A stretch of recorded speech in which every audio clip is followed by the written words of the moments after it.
নমস্কাৰ, ডিটি মটৰ্ছৰ অন্য এটা ভিডিঅ'লৈ আপোনালোকক সকলোকে স্বাগতম জনালোঁ। তো আপোনালোকৰ সন্মুখত লৈ আনিছোঁ ফৰ্ডৰ আপোনাৰ ফৰ্ড পিষ্টেল হয়, আপোনাৰ টাইটেনিয়াম টপ মডেল হয়, 2018 মডেল হয় এখন। আপোনাৰ গাড়ী বাম্পাৰ টু বাম্পাৰ অৰিজিনেল পেইণ্টত আছে। গাড়ী চলিছে আপোনাৰ 70+ চলাই আছে গাড়ীখন। গাড়ী গোটেই ফিচাৰ্ছখিনি আপোনালোকে পাই যাব। ইয়াত ABS, airbag, camera, music system গোটেই ফেচিলিটিছখিনি আছে। আপোনাৰ ডিছপ্লে উইথ কেমেৰাও পাই যাব। ইয়াতে আপোনাৰ এখন গাড়ী আমি আস্কিং প্ৰাইচ ৰাখিছোঁ 3,55,000। সেইটো আপোনাৰ নেগচিয়েবল প্ৰাইচ হয়, ডিছকাউণ্ট হৈ যাব। আপোনালোকে যদি ৰিফাইনেন্সত লয়, ৰিফাইনেন্সত ল'ব পাৰিব। ৰিফাইনেন্সত ল'লে আপোনালোকে 30% বা 25% দিলেও ডাউন পে'মেণ্ট ওলাই যাব গাড়ীখন।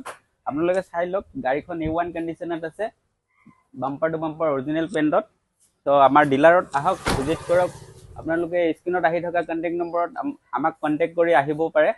ডিটেইলছৰ কাৰণে আপুনি তাত কণ্টেক্ট কৰি সুধিবও পাৰে। তো আপোনালোকে আহি ফিজিকেলি গাড়ীখন চলাই মেলি চাব পাৰিব। আহক এবাৰ ডিলাৰ ভিজিট কৰক। আমাৰ স্ক্ৰীণত আহি থকা কণ্টেক্ট নম্বৰত আপোনালোকে কণ্টেক্ট কৰক। Thank U.